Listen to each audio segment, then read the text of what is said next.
మరి విఘ్నేశ్వరుడు పార్వతీదేవి యొక్క కుమారుడు కనుక శ్రీ మహావిష్ణువుకి మేనల్లుడు అవుతాడు. మేనమామల ముద్దు మేలైన ముద్దు. ఓసారి ఎందుకో వైకుంఠానికి తీసుకెళ్లాడు.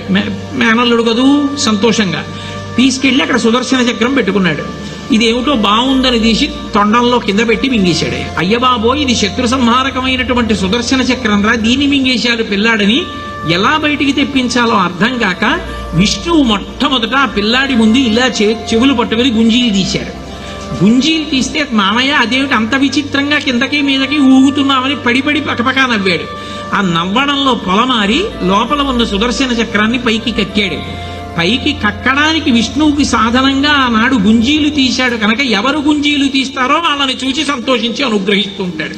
ఇప్పటికీ మీరు పాండిచేరి వెడితే పాండిచేరి రోడ్డు అంతా కూడా గుంజీలు తీస్తూనే కనపడతారు మీకు. విఘ్నేశ్వరుడి యొక్క పూజ అంత తేలిక.